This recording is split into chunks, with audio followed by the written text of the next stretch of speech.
The following presentation is brought to you by the Realm Network.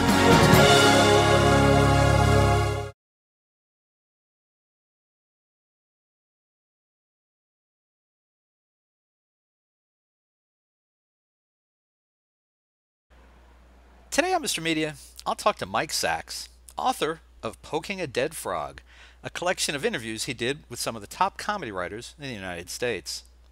He previously appeared on the show to discuss his similarly themed And Here's the Kicker, conversations with 21 humor writers about their craft. Stick around. Sachs, as you can see, bears no resemblance to Mad Men star Jon Hamm. And yet, his author picture is Jon Hamm. I'm going to call him out on that, or I'm going to get Bryan Cranston to sub in for me on next week's show.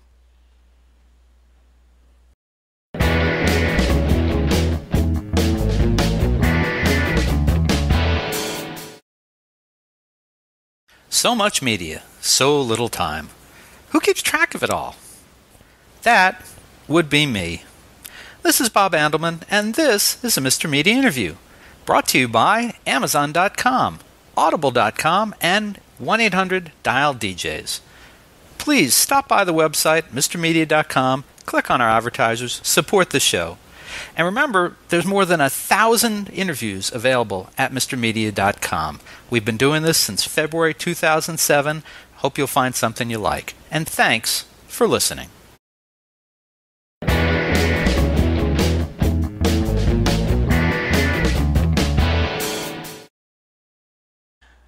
Mr. Media is recorded live before a studio audience that, in 8 years, hasn't found a single word coming out of my mouth even remotely funny, in the new media capital of the world, St. Petersburg, Florida.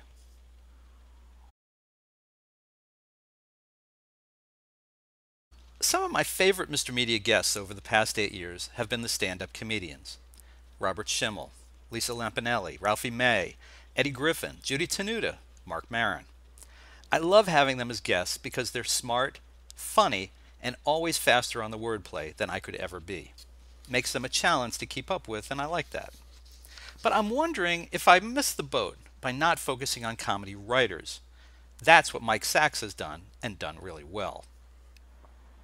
He just published his second collection of interviews with comedy writers, Poking a Dead Frog, Conversations with Today's Top Comedy Writers. It's a sequel of sorts to his last book, And Here's the Kicker, Conversations with 21 humor writers about their craft. In the first book, Sachs had a lineup I thought would be hard to top, including Buck Henry, Stephen Merchant, Harold Ramis, Merrill Markoe, Bob Odenkirk, Marshall Brickman, David Sedaris, Robert Smigel, and Larry Wilmore. Who's Wilmore? Oh, he's just the guy who'll replace Stephen Colbert as the person following Jon Stewart on The Daily Show in 2005. That's who he is. But this time around, Sachs... 2015. What did I say, 2005? Yeah. Oh, well, it's already happened. You didn't know? No, I did not. Oh, yeah. No, sorry, 2015.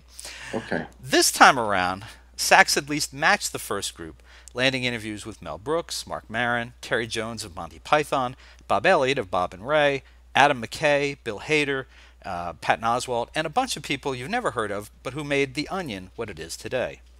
Oh, and the second book has the better title. This is Sachs' second appearance on Mr. Media. Now, if he doesn't make it back for a third time, you'll know it's because I've stolen his idea and neatly disposed of any evidence of his demise.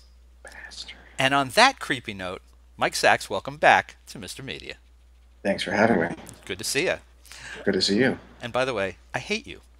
I hate you. I hate you. I hate anybody. Me. No, okay, we both hate you. I hate anybody who does what I do, you know, this interviewing smart people, and figures out a better way to package it. Because I love these books that you've done. Thank you. But what would you do differently? No, I just want to do more of it. I wouldn't do it any differently at all. Well, I'll tell you, I had a hard time selling that first one, and a pretty hard time selling the second one. So it's not like I am discovered a sea of riches doing this. I can understand that the first one might have been a hard sell. I'm guessing you may have had some of the interviews in hand, and you know, to show what you wanted to do. Did you have any of the interviews done when you did the first one? No, I only had a list, and I was friends with John Warner, who used to be an editor at McSweeney's, and he was working at Writer's Digest in Ohio. But previous to that, the book had been rejected about 20, 25 times. Wow.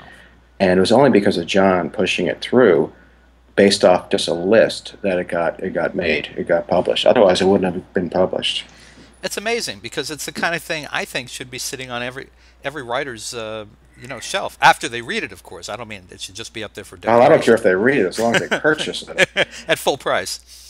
Absolutely. Don't go to the Strand or any used bookstore. Buy this at full price. But yeah, I mean, I thought it was an interesting idea, and it was something I wanted to see, but it just didn't exist. And since that book has come out, there have been other books like it, and comedy has just exploded in the 5 years. The first one came out in 2009. And since then, there's been a ton of websites, SplitSider, and all these other great sites that just devote themselves to comedy. Not just producing funny material, but studying comedy, comedy journalism. So that has changed. That's been a big change since the first book. There really wasn't much. Mark Maron wasn't. His podcast wasn't around the release of the first book. So now there's a tremendous amount of interest in this sort of thing. So I did think it would be easier to sell, and it was easier than the first one, but it wasn't like people were beating down my door to get the second volume. I think that's a shame, and I hope maybe we help sell you some more copies this time. God, I hope easier, so. Easier to make a third book. But I remember the books reminded me of a book that I got. Oh my God, it must be 20 years ago. It was probably from Writer's Digest Books, actually. I think it was like Writers on Writing, something like that. It was a big coffee table type book, and like each page, I hope I got this right. Each page was like a different, really great writer who was just talking about their craft and how they do it and what they do. And I mean, I make my living writing, not doing interviews. This does not pay. But I just found that fascinating. And then when I started reading your first book, I just got completely sucked into it. But oh, thanks. Well, that was the thing too. I mean, there were books that had shorter interviews, but I wanted to do Playboy length, Paris Review length. And actually, the first book was, and we've dealt with this on the first show. I don't know if you remember, the interviews were cut down. Right. And I was not happy about that. And since then, Writer's Digest, the book is no longer being published by Writer's Digest. They decided not, to end publication of And Here's the Kicker. So I am putting it out now on my own with the extended. It's like the extended director's cut. Each of the interviews has more pages, and the book itself has 200 more pages. It's the book I wanted to put out originally. No, go ahead. So with the new book, I made it clear from the start that each of these interviews I wanted to be as long as I wanted them to be. There's some interviews that are short, but there are 15 big interviews, about 30 pages or so, that get into their writing, their experiences growing up, their influences. So it's more intensive than the first book. Well, and this book has it's nice because it breaks from the longer interviews to things like Bill Hader's 200 movies that a comedy writer has to see, or Amy Poehler. There's 2 pages just on her tips on writing and how to go at it. Diablo Cody, same kind of thing. It's actually got more of a magazine pace to it because there's a long piece, there might be a short piece, and there's long pieces. Yeah, what I was going for there was a combination of a really great internet session. One thing would weave into the next, and everything is related. There's a lot of parts, and it took forever to create a flow and to make all those parts flow. And also another thing I wanted to do was create a book of lists type of book where you could see something long, but then you would be, it's like between courses, little snacks between the big ones, because otherwise it might have been too dense. But I think a lot of those short interviews, they're very dense themselves, and they don't need to be longer than they were. There were certain interviews that I thought, they don't need to be 15, 20, 30 pages. They can be 3 pages and still get the point across. So there's a lot of advice between each of the interviews, career advice. So Mike, after you did the first book, and you're thinking about doing the second one. This time around, is it the same thing? You just start with a list, or did you start with any interviews that you had done, or any interviews that didn't make the first book? Tell me a little about There was two interviews that didn't make the first book. The rest were people that I was big fans of and didn't have a chance to talk to the first time, either through scheduling reasons or through other reasons. So there were just a ton of writers that I'm a big fan of, and I didn't have the opportunity to do that with the first book. So this was just really another excuse to talk to my favorite comedy writers. And I'm obsessive in some ways, so I like to go after everyone. Of course, I can't speak to every comedy writer I love, but by doing a second book, I would get closer to that goal. And I feel that everyone in this book I'm a huge fan of. No one's in there because of their name recognition. No one's in there because they're going to appeal. Hopefully they will, but I didn't put them in there. I didn't take any polls to determine what would sell better. So everyone in there I'm a huge fan of. And it's just, this is a book that if I had seen or would see now, if I saw this in the bookstore, it would be a group of people that would interest me. Oh yeah. Now, that's not to say that there aren't people that I'd love to interview for a third book. Of course there are, but like for me, I'm very happy with who is in this book. Well, and I'm going to talk to you a little later in the interview about possibilities for a third book, because I'm just going to assume that there'll be a third book. We'll get to that. But what I'm wondering is, was it easier for the second book to be able to say to these people you wanted to have in, hey, this is how the first book came out? No, it was harder. You're kidding me. I don't get that.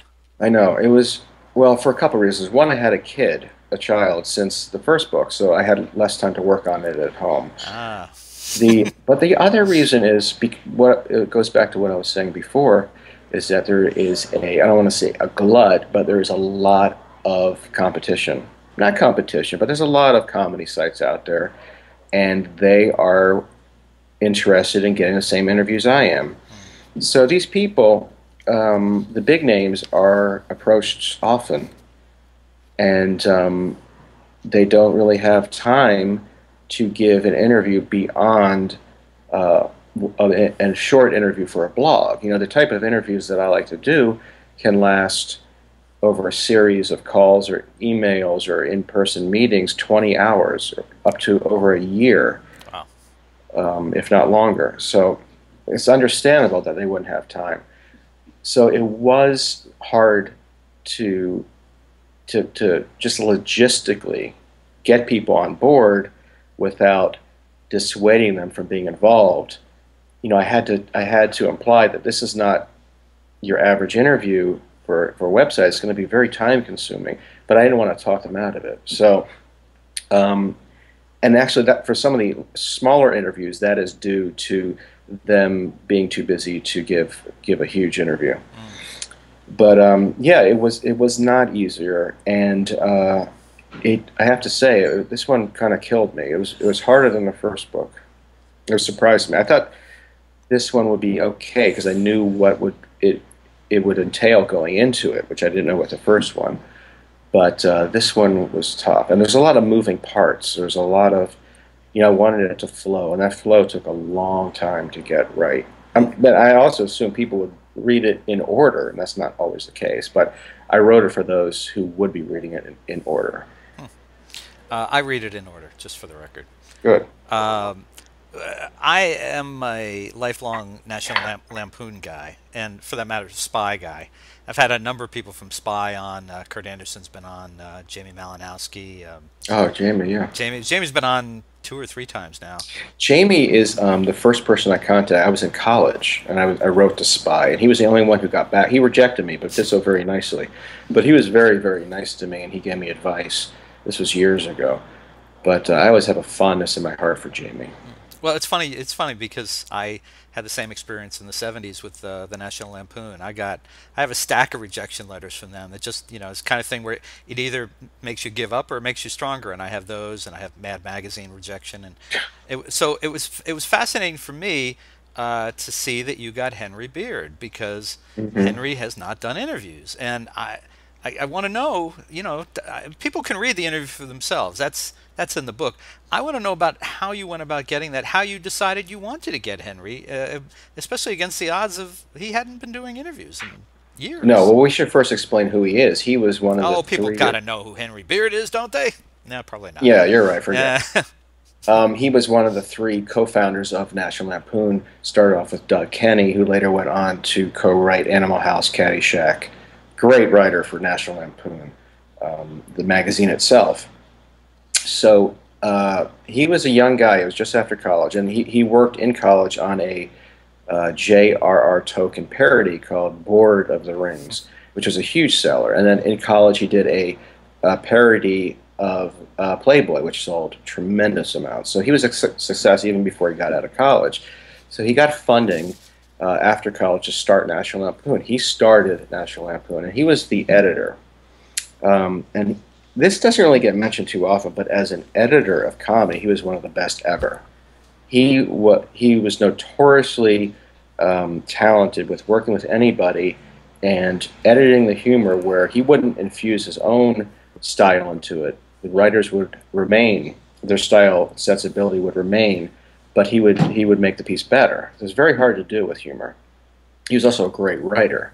He wrote a lot of classic pieces. So he was there for I think 3.5 to 4 years, and when National Lampoon was exploding, when it was a million circulation, when every parent, including mine, would subscribe to this magazine. For a comedy magazine, that's incredibly rare. I don't know if it's ever happened since or will happen again.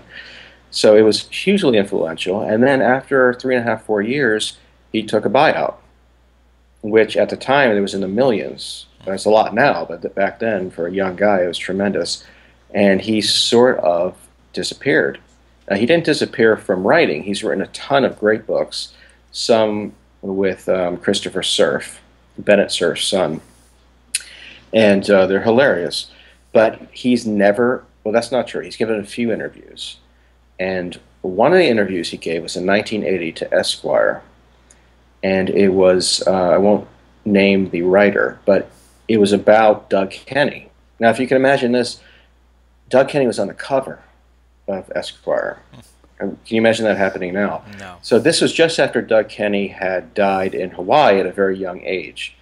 Very successful, and many people think it was suicide.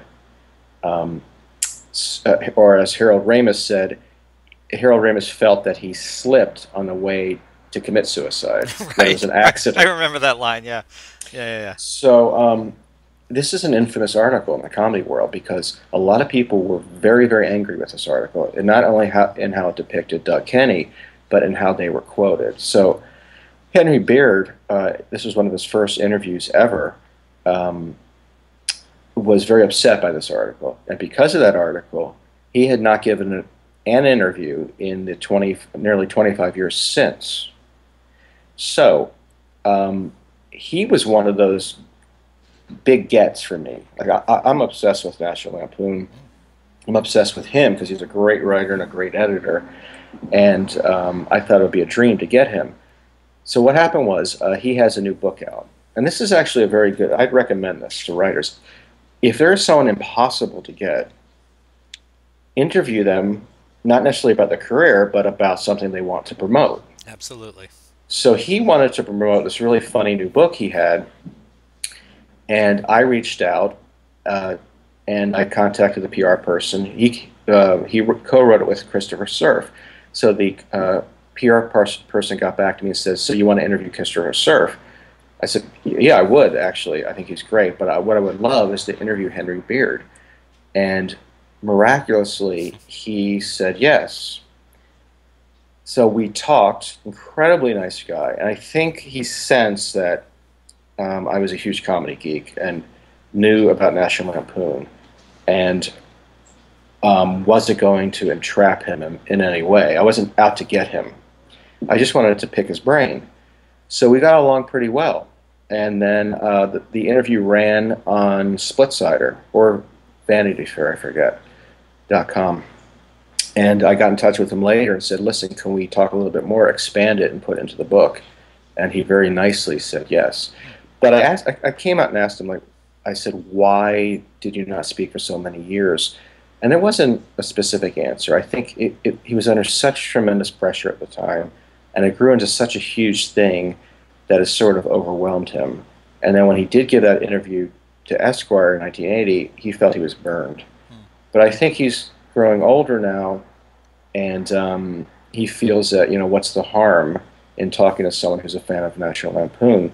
That's not to say he's going to give a ton of interviews. I don't know if he will at all. Maybe it's just a lucky break on my part that I got him. But what's interesting is he has not given one interview to the numerous National Lampoon biographies. So I had a few authors of those biographies, and there's a new one. Ellen Stein wrote a great book on National Lampoon, and she wrote me, said, "How did you get him?" And truth, I just don't know. I just asked, and he had a book to promote, and then was willing to beef up the interview for book length. So it was just luck in some ways. It's just being there at the right time and being nice and not being too aggressive in asking. I'm just trying to think. As you were talking, I was trying to remember. I think it was Rick Meyerowitz was the Yeah, right. the artist, and maybe he was even art director for a while. And he did a book, a Lampoon book, kind of a history. I can't remember the title. It was like something brilliant, something drunk, stupid, and dead. I don't know how it ended, but Yeah. I do know that Henry Beard was not happy with that title, and he wasn't interviewed for that book. Okay. But that book's a great book. Yeah, I was going to say I was fascinated by it. And so Rick was on the show here. It was one of those hour-long interviews that I wish could go on and on. And the other one, I think you'll appreciate this. My first exposure to interviewing somebody from the Lampoon was in the fall of '78, a couple months after Animal House came out. Chris Miller did a college tour, and I don't know how it fell into my lap, but I got to hang out with him for a couple hours. Interviewed him from a college radio station. Somewhere in this massive stuff, I believe the tape still exists, and I intend to. Oh man, well, that would be great. Yeah, those college memories are probably fresh in his mind. A lot of those stories in Animal House were sort of tame compared with what really went on. Like he wrote an article, I think it was for Rolling Stone, about the real Animal House. He did a whole book, didn't he? Yeah, actually, right? he did Yeah, it. I Right, read that. later Yeah. became a book. And it's crazy stuff. It is. It's great. I mean, crazy stuff. Like there's one story about a hazing ritual, or maybe it wasn't even a hazing ritual. Just one of his fraternity buddies. They came across a motorcycle crash. I can't even get into it. It's disgusting. But all those stories were like that was based on reality. Animal House. That was not. Right. That was not created out of thin air. I just keep thinking of Pinto right now. I'm hearing Pinto in my head going, "It's gonna be great," Right. Anyway, do you have Pinto in your head often? Is that the one you have in your head? I have Flounder in my head. Well, it's funny. Flounder friended me on Facebook recently, and I invited him to come on the show. Stephen first. Didn't get a response. I would have loved to talk to him. Oh, you should ask again. I will have to. Seems like a nice guy. Seems like a very nice guy, right? And just kind of after a very good run, he just kind of disappeared in recent years. I'd love to talk to him. Wasn't he in the TV show Animal House? I think he was. He was one of the few people from the movie cast to go. Maybe so. And D-Day, I think, was in it as well. Right. The guy who's now in. God, it's the two women on. TNT or something. TB. I don't know. Golden Girls. No. No. What the hell is it called? Something in Isles. Rossetti in Isles. I don't know. Anyway, he's on that. He's the wizened old detective. Oh, D-Day's. Yeah. Well, he was old and he was in his 30s, I think, in Animal House. Yeah. All right. So enough for people who don't give a crap about National Lampoon. Come on. Let it go on too long. But if you're interested in Lampoon, I'll just put in a plug. Search National Lampoon on MrMedia.com. There's at least 2 or 3 interviews already on there, and there's several with people from Spy Magazine as well, including Jamie and Kurt Anderson, and I think one other guy. Anyway, let's talk about another, what I thought was a huge get, which was Mel Brooks. And I had heard, I think it's been about a year. Mark Maron had Mel Brooks in one interview, and then he had Carl Reiner, who those two are like inseparable. Not insufferable, folks, inseparable. they did separate interviews with him that were just, I mean, you could not turn away. You had to hear it from start to finish. Yeah, those guys are amazing. How And did Mark Maron's amazing. I love him. how did you? Yeah, and he's been on the show too. And yeah, I just listened to him all the time. I was listening to him talk to Josh Groban just today, as a matter of fact. Yeah, I can listen to him talk to anyone, and Yeah, that's not the case with any other interviewer. I don't think his he's just a great. there are times where I wish he had done a little more homework, but like he interviewed was it this week or last week? Billy Gibbons from ZZ Top. He was Right. somebody he was really interested in, and he did his homework, and man, that was one of the best conversations. And I've been listening to that show almost since the beginning. That's what, like 500 episodes. That was Yeah. just a great interview with somebody who Wow. Good never to does know. that kind of thing. Yeah, if you have any Yeah, I interest love in that, ZZ Top. it's a great. I mean, you never heard the background, even if you've read a million articles, you've never heard it like hearing it right out of Billy's mouth. It's amazing. I saw them at the Capitol Center in the '80s after Legs. Yeah, Remember the song of Legs? course, of course. Love those guys. So okay, so Mel Brooks, how did that come about? Was he an easy get or was he a difficult No, get? well, he was very busy. He's 88, but he's still really um, constantly busy, incredibly with it, very driven. And that was hard to get as far as just nailing down a time. But he had something to promote too. He had a new DVD box set, a lot of extras over the years, TV shows, award show appearances, all this is a great DVD set. So he wanted to talk about that. So I interviewed him for Vanity Fair. And that was another case where I interviewed him about that, and then afterwards we got along well. And I said, "Hey, can we talk a little bit more and expand it and make it into book length?" And he very nicely said yes. But there were a number of years where he didn't really speak to the press, especially after the death of his wife. But recently he's doing a lot of stuff, and in fact he's going to have a new Broadway show. It's just him up on stage talking, Wow. which is amazing. But he was incredibly nice, so nice. I mean, on but not obnoxiously, and just a sweet guy, very very nice guy, and obviously brilliant. So that was a real treat to get to talk to him. Were many of the men and women that you talked to, did you do it by phone? Did you do it in person? It was usually a combination. It was usually a combination of phone and email, and there was a few who were in person and email. So email is good for follow-ups, but the bulk of it is usually done in hours-long phone interviews. That's I'm basing my questions off a lot of research, 50 pages or so of research, and then about 20 pages of questions. So these can go on pretty long, and there have been some interview subjects who have begged for me to stop. Quite a few. Start chafing at it, huh? Oh yeah, quite a few. But I think I would rather get more material than less. Like it's what we were talking about. You were saying with Mark Maron. I don't know how much research he does, but I am not as good as that. So I need to do a lot of research, and I'm only comfortable going into an interview after having done a lot of research.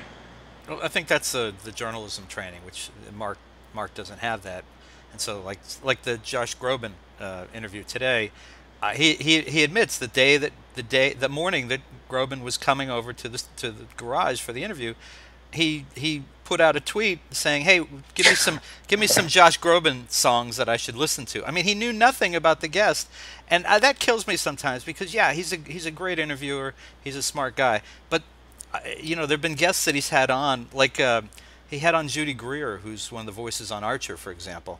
Hmm. I don't think he asked her a single question about Archer because he probably never seen the show. But I thought, Jesus Christ, watch Right, an but episode.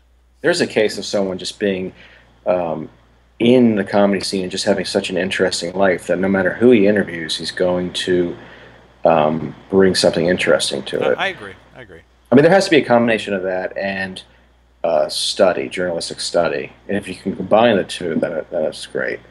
So along that line, I mean, when you interview this many people, I'm asking this a little rhetorically. I'll just say that up front. But when you interview this many people about a set topic like this, comedy writing in particular, How do you keep the questions fresh? I mean, and maybe you don't always. Maybe you ask the same questions of certain people, but you know, you have to, certainly in the editing, you're not going to Yeah. give that away. How do you do that? Well, that's through research. That's knowing what not to ask, and that only comes through going through every interview I can find, and that's actually a good opening gambit with interview subjects. If you ask them questions they haven't been asked before, they will open up to you, Hmm. and they'll treat it differently than an average interview. There is something. I mean, there are phases of people's career and their lives that have to be asked. You just can't avoid it. You can't avoid not asking them a question they've been asked before. But the trick is to either ask it differently or to get them on your side before you go on into those topics. But then you mentioned editing, and most of these interviews, all these interviews, would not read well if they were a long transcript. They're heavily edited, and you know they don't include the words, the phrase like I just said. These interviews are not, they have no fluff, and they're densely packed because you're dealing with writers, so they know how to make an interview read well. So there's nothing offhand about these interviews at all. Everything is there for a reason, and I try to make them as dense as I can. I don't like to waste space. I'd rather have something in there that should be in there that I think is interesting. Well, that kind of is similar to what I was saying in the introduction about why I like to have comedians on the show, because of the video and the live interplay. It's great to have someone who is smart and funny and clever and who will challenge you. It's the same type of thing, I think. But Well, go ahead. yeah, they tend to be very, very smart. Right. These aren't models we're talking to here, or directors or whomever. These are guys and women who are really smart. Hmm. So that you do have to be on your toes, and they get bored very easily. So if they're bored, they'll just retreat into the same answers they've given to everyone. So you do have to, through research, find areas of interest that they may have talked about once over the course of 50 years, but you still have to ask them. Well, I felt I had to ask them. It's funny, as you were saying that, I was remembering I had before I started doing video. Sadly, I had Raquel Welch on the show, and it was set up for like Pre video. pre-video, unfortunately, pre-video on my end, yeah. Yeah, yeah. And so it was one of those things where you're told, okay, you're going to have 12 to 15 minutes, and that's it, and don't ask about, I don't know, something, nudity or something. She had a book about her life, but we started talking, and it's kind of like you said. I mean, I asked her things, I talked to her about things.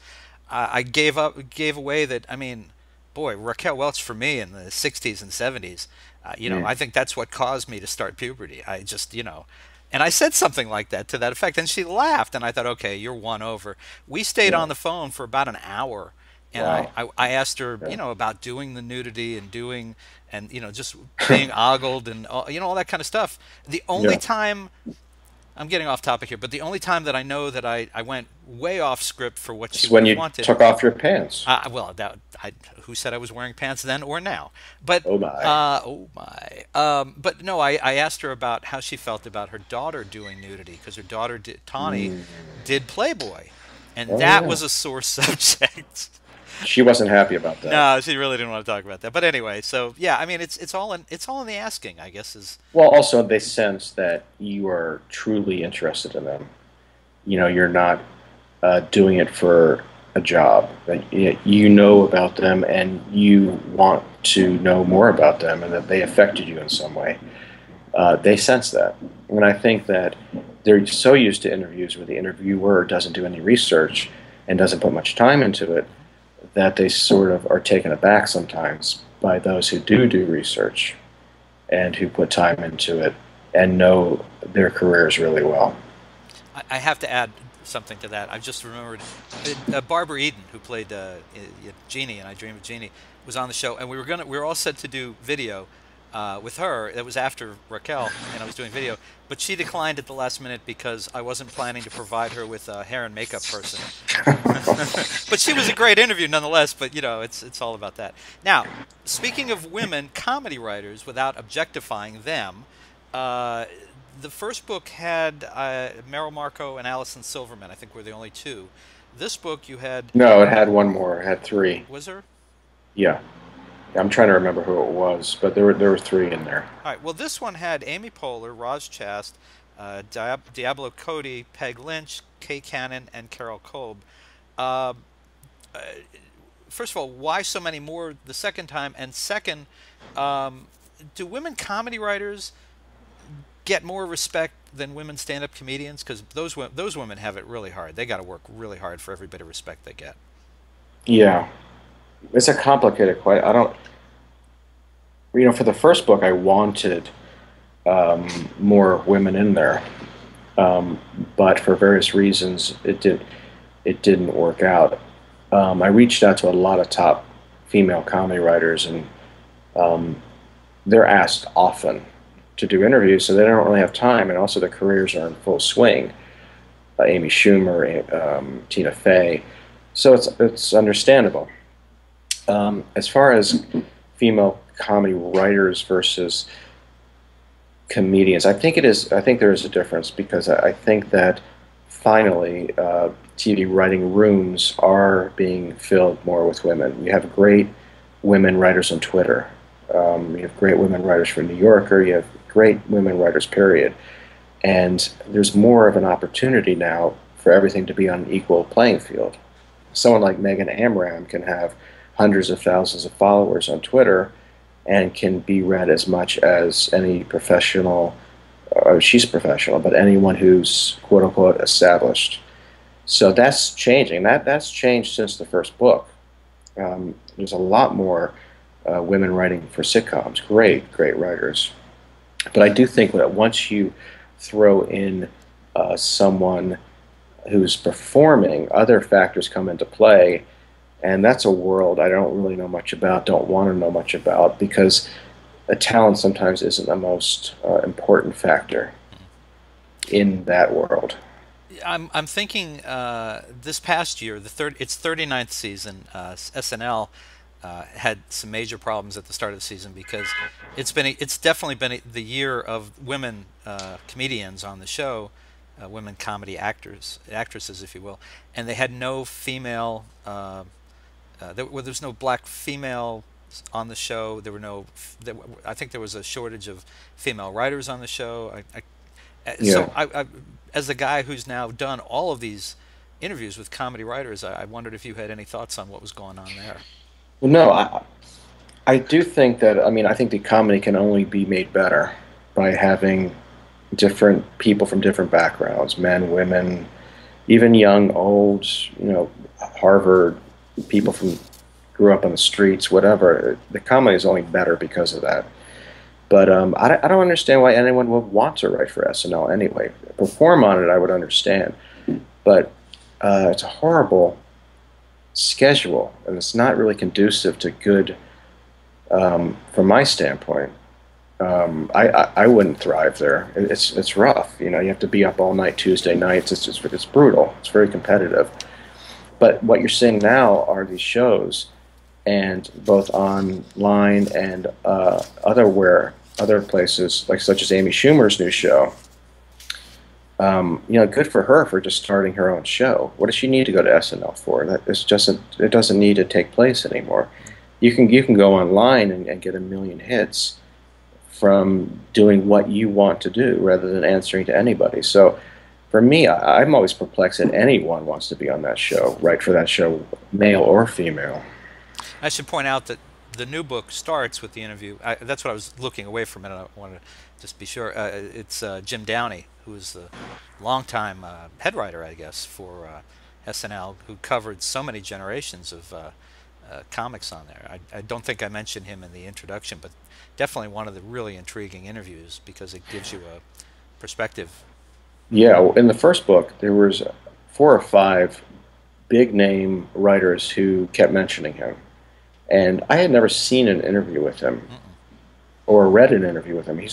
He was he's another one who was sort of always mentioned a writer's writer, but never out there. And he was one I wanted to get, and he was tough to get, if only because he doesn't have a computer, email, or even a fax machine or a cell phone. I don't think. Maybe he now has a cell phone. Tough guy to get a hold of. But once you get a hold of him, he's the nicest guy in the world, and he has a million stories. So that was another interview that I was really happy to get, and I thought that would be a good interview to start the book off because he's been around forever.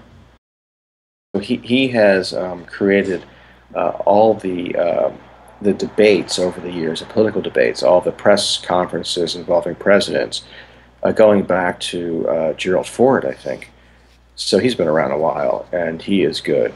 He is really good, and knows a lot about comedy, about what to do, what not to do when it comes to comedy writing. So one of the guys you interviewed is Glen Charles, who is known for his writing on Cheers and other sitcoms. He and his brother Les worked with Jim Burrows, and he talks about Jack Benny. And that was fascinating for me because I just finished listening to every Jack Benny radio show from 1932 to 1955. And when you hear it the way I've heard it, which sometimes is 2 and 3 a day, I listen to them usually trying to go to sleep at night. It's been a good way to do it. It's so genius. The writing is brilliant. The ad-libs are incredible. They often went off script. They would react to the audience, or one of them would make Mel Blanc, the great voice guy, was on there. He had great guests all the time. I just can't think that the world would be a better place if more people writing comedy or interested in comedy should go back and listen to those shows. Well, yeah, he was hugely influential. I mean, for that character to be created, it was like the Bob Hope character, the Woody Allen character, the Charles Chaplin character. It's very much a very strong comedic character that you could do a lot with. And the writing on that show was amazing. That influenced Carson. He was a huge fan of Jack Benny's, and a lot of people from that generation, including Glen Charles. And Glen Charles is of the age where he was influenced by radio comedy. And what's interesting in our interview is that he said that radio comedy influenced him when he worked on Cheers, that you could turn off the visual on an episode of Cheers and it could be a radio show. And that's really true. It's so beautifully written, such great dialogue, that it becomes visual in your head. So it was radio, not visual, that influenced him, and I think his comedy was better for it.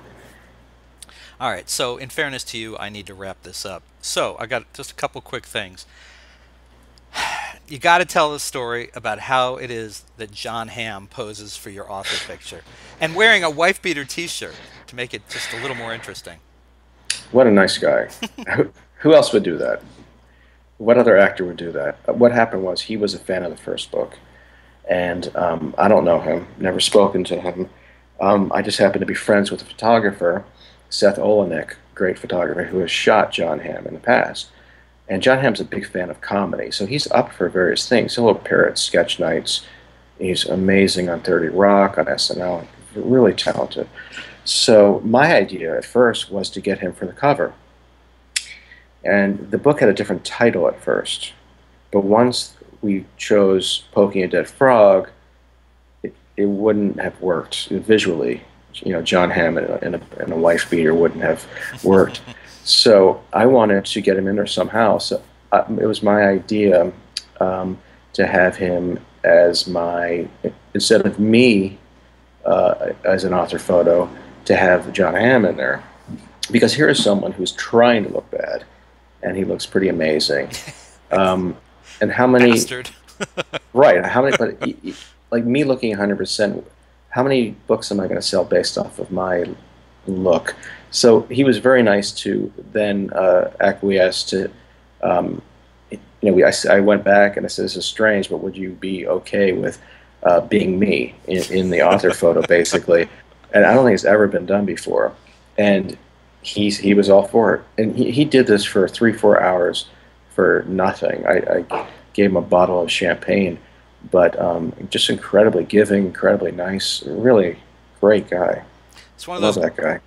great moments in books for people who read acknowledgments and read author notes and stuff like that. It's like my favorite introduction to a book ever still is Nick Tosh's in Mhm.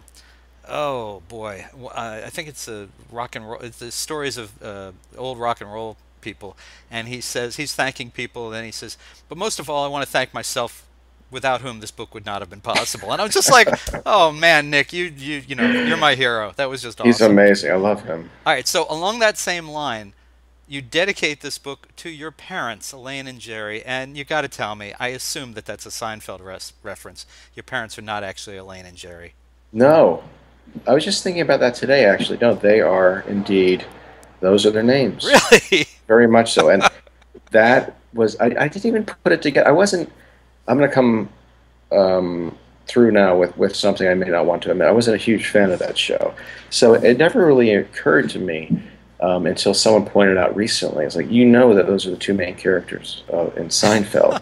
It's like, I didn't even think of that. But yeah, that's them. And I have to say, they're not similar to the TV characters in any way. That's so funny. I But figured you reverse the names so to throw people off the trail, but it just wow, caught me at the no. right. Okay, all right. Well, Interesting. It's funny how just things work out, right? I mean, that there's a comedic reference right there, and they just happen to have these parents who are named after two of the best sitcom characters or most recognized in history. and that led me to what is almost the last question, which is thinking about people to be in a third book. I thought, well, that you would have to have Seinfeld and Larry David like in one interview to talk about comedy writing. I mean, Yeah, there are 20 people that if I could get, I would do a third book. Otherwise, I don't know if I would do a third book.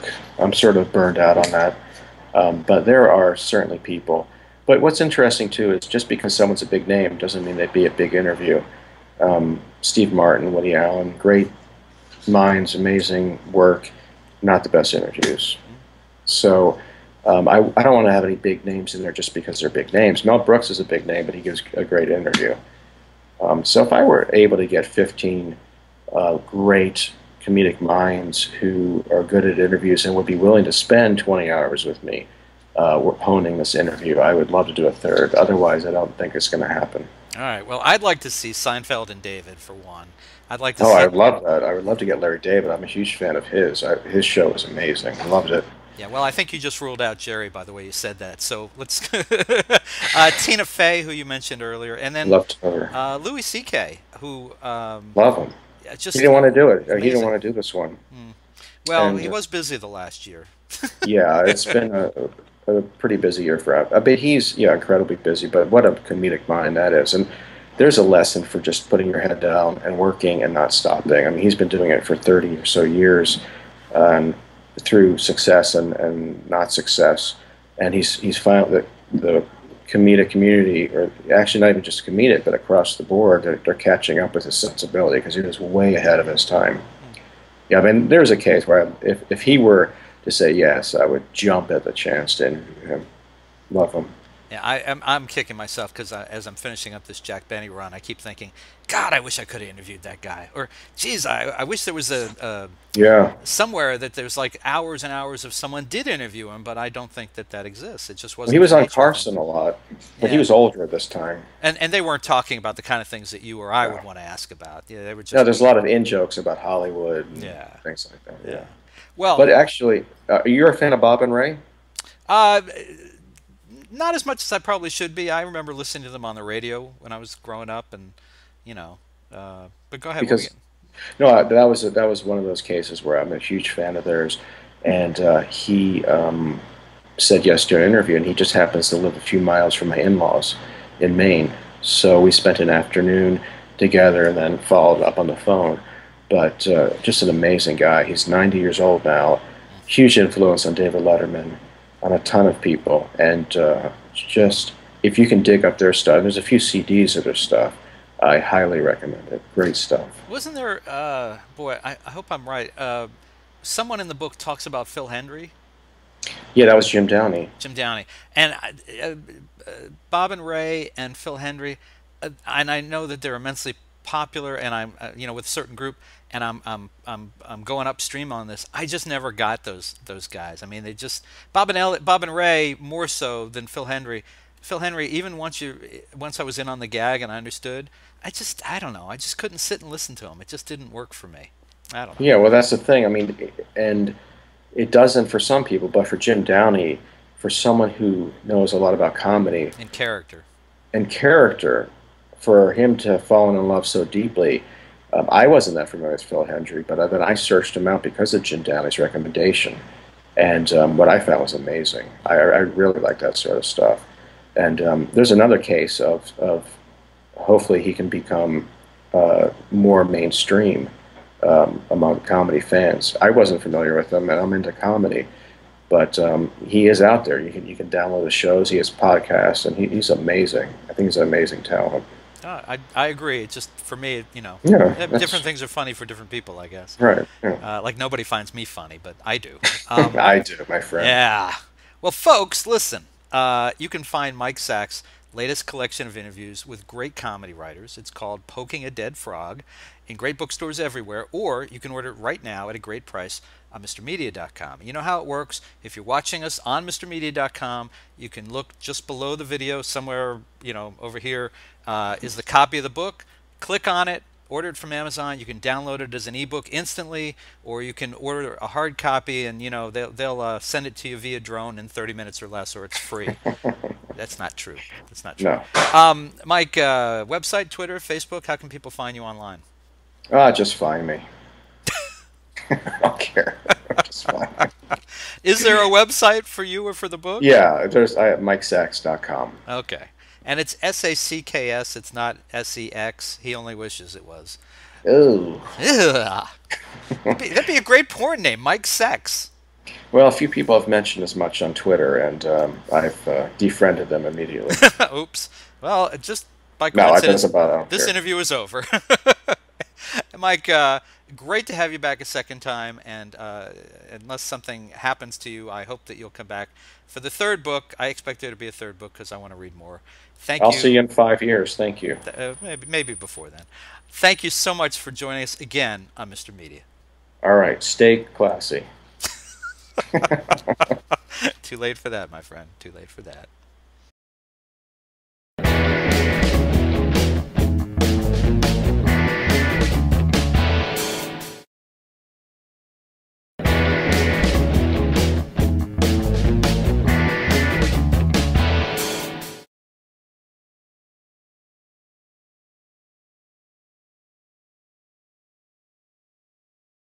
The preceding presentation was brought to you by the Realm Network.